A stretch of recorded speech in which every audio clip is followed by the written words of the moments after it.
welcome back to CBC, welcome back to Chelsea Bola Channel. Apa kabar semua setelah kekalahan 4-2 dari Manchester City?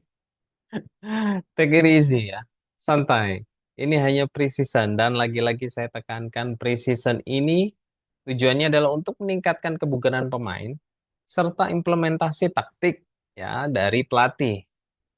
Sebelum kita masuk ke topik pembahasan, ya, seperti biasa CBC mengucapkan terima kasih banyak buat teman-teman yang sudah subscribe dan nonton channel CBC ini. Support dari teman-teman itu sangat membantu sekali untuk CBC untuk terus memberikan update informasi terkait Chelsea Football Club. Nah, terima kasih juga atas semangat yang diberikan oleh teman-teman, baik melalui like dan juga komen pada video-video CBC. Buat teman-teman yang ketinggalan ya channel CBC yang kemarin yang membahas kondisi yang tragis dari Gallagher, teman-teman dapat klik link di atas. Oke, let's get started. Kesan pertama saya melihat line up ini ya, jujur cukup surprise karena tidak seperti biasanya ya, di mana kali ini ada dua defensive midfielder, yaitu Caicedo dan juga Lavia. Dan formasi di atas itu dan di atas kertas ya, itu bermain 4-2-3-1. Dan pada kenyataan dan pada saat permainan kenyataannya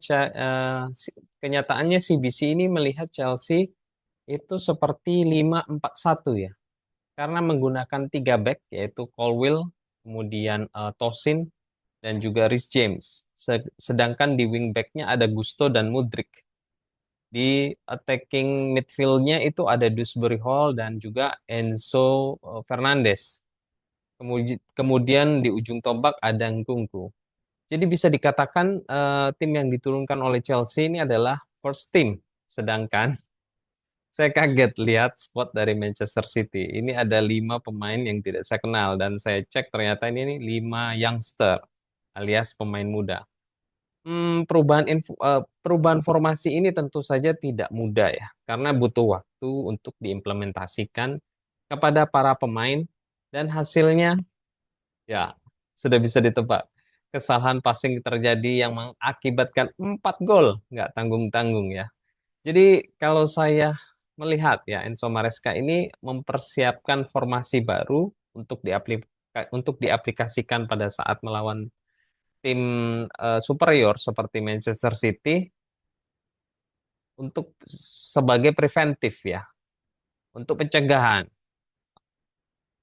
dengan memasang 2 DM dan saya melihat itu seperti setengah-setengah ya peran inverted left back dari Gusto. Apakah itu berhasil?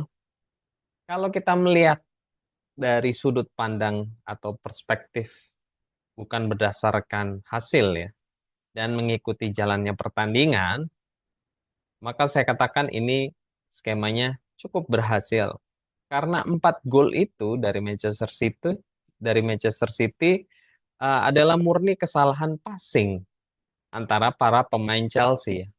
Karena build up play yang untuk serangan itu dari Manchester City itu sebenarnya dapat diredam ya dengan kerapatan di lini tengah.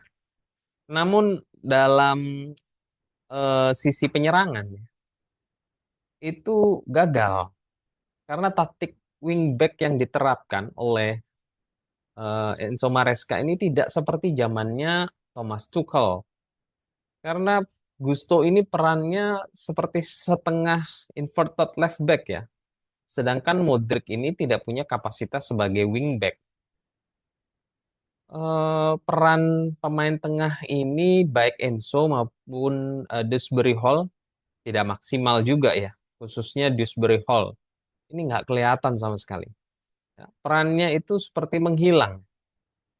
Ngkungku yang selama ini dipasang sebagai jembatan antara lini belakang dan lini tengah, lini depan ya. Ini malah ditempatkan sebagai striker. Alhasil bisa dilihat tidak ada jembatan penghubung tersebut ya. Dan tidak ada kreator dalam serangan yang biasanya dilakukan Ngkungku atau Palmer di musim yang lalu. Ngkungku ini ditempatkan sebagai striker tidak efektif menurut saya. karena selain tidak bisa berperan sebagai creator, ya, juga tidak dapat melakukan pressing kepada kiper dari Manchester City. Beda halnya dengan Manchester City yang menempatkan para pemain depannya ini, termasuk Haaland, untuk high press kepada lini belakang dari Chelsea, termasuk kiper. Ya, yang mengakibatkan pemain Chelsea ini dalam tekanan sehingga mau nggak mau atau terdesak memaksa untuk mereka melakukan passing yang blunder. Herannya ini tidak diterapkan oleh para pemain Chelsea, juga para pemain depan ataupun pemain attacking midfielder mereka ya. Karena cenderung memberikan waktu kepada lini pertahanan Manchester City melakukan build up play dari belakang dan mencari momentum untuk passing. Jadi kita terlalu memberikan banyak waktu kepada mereka karena tidak ada pressing. Jadi mereka dengan mudahnya membangun serangan dari belakang, ya, take a time dan menunggu para pemain yang masuk membuka opsi untuk di passing. Jadi itu merupakan suatu kerugian bagi Chelsea. Di babak kedua ini Sterling dan Madueke masuk menggantikan Mudryk dan juga Caicedo yang bermain buruk karena melakukan dua kesalahan passing yang berakibatkan dua gol. Dan Chelsea kembali ke formasi utama mereka, yaitu satu defensive midfielder, yaitu Lavia, ditemani Gusto sebagai inverted left back ya. Dan setelah perubahan terjadi, baru terasa nih permainan Chelsea mulai berkembang, sehingga tercipta gol pertama.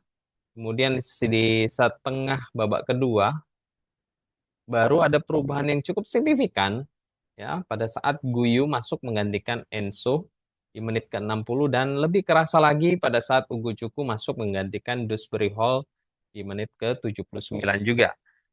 Di mana pressing mereka itu kepada para pemain belakang Manchester City dilakukan oleh para pemain yang baru masuk ini sehingga para pemain em, Manchester City ini termasuk kiper itu melakukan long ball. Nah, kepada pemain-pemain di lini tengah ataupun di striker. Nah, ini mestinya yang harus dilakukan Chelsea pada sejak di menit pertama ya.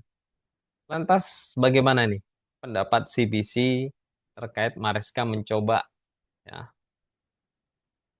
membuat suatu perubahan formasi di match melawan Manchester City ini? Ya, menurut CBC ini memang mau tak mau ya. Enzo Maresca ini harus tetap melakukan persiapan apabila skema inverted back ini dapat diredam oleh lawan.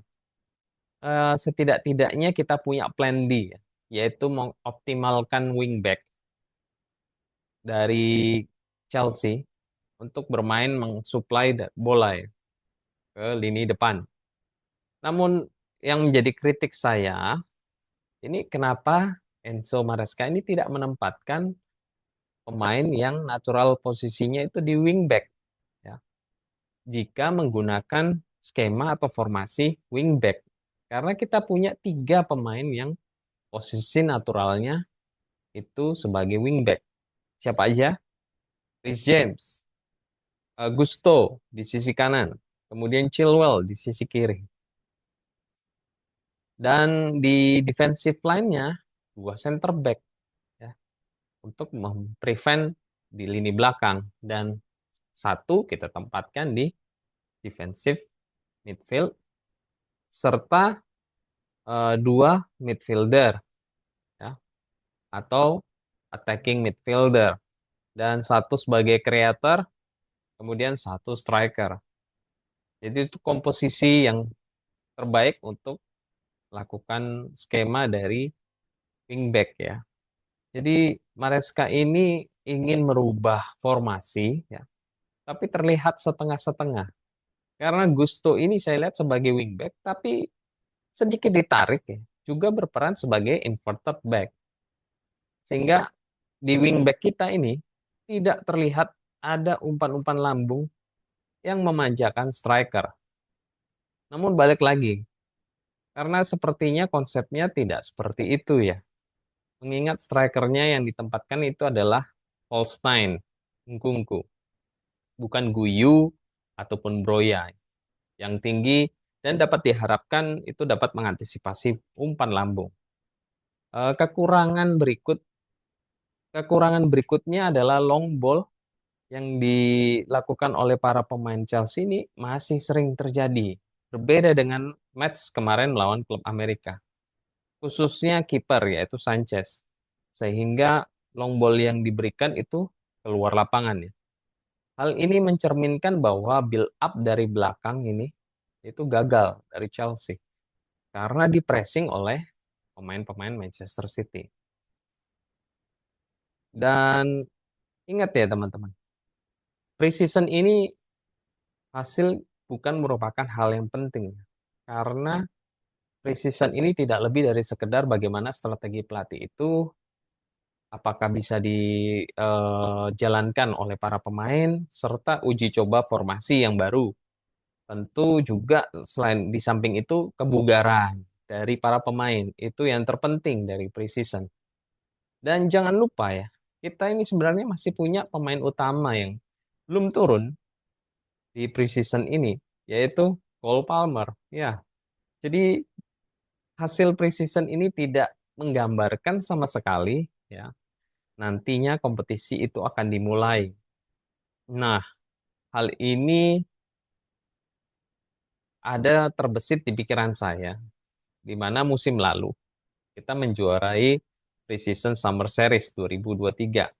Namun hasilnya berantakan pada saat kompetisi dijalankan ya. Jadi kita berharap formasi di Plan B ini dapat segera ada solusinya ya untuk kesiapan ujian selanjutnya melawan Real Madrid. Karena kita ini ada dua sisa friendly match yaitu melawan Real Madrid di match terakhir dan juga Inter Milan di match terakhir dan juga Real Madrid. Semoga dua formasi yang sudah siap diimplementasikan dan juga pilihan first team yang sudah terbentuk dan tentu saja kita ini yang sudah terbentuk ini dapat diselesaikan, dapat ditetapkan, dapat dipatenkan oleh Enzo Maresca untuk pertandingan-pertandingan ke depan. Dan ujian finalnya ada di Inter Milan pada saat menjamu Inter Milan di Stamford Bridge. Sebelum kita memulai kompetisi di Liga Inggris melawan Manchester City. Ya. Dan tentu saja kita berharap tidak ada badai cedera seperti di musim lalu. Wish of luck. Oke, that's all.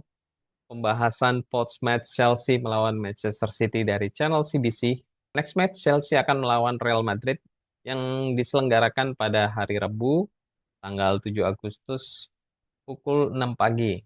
Jadi pastikan teman-teman tidak ketinggalan untuk set reminder dan berlaku juga untuk nyalakan lonceng channel CBC ini supaya tidak ketinggalan update konten terbaru dari channel CBC. Buat teman-teman yang tidak setuju atas pandangan dari CBC dapat menuliskan di kolom komentar. Dan please bantu support channel CBC ini dengan subscribe, like, dan tentunya share. Terima kasih sudah menonton. Have a good day, take care, and keep the blue flag flying high. Come on you Blues!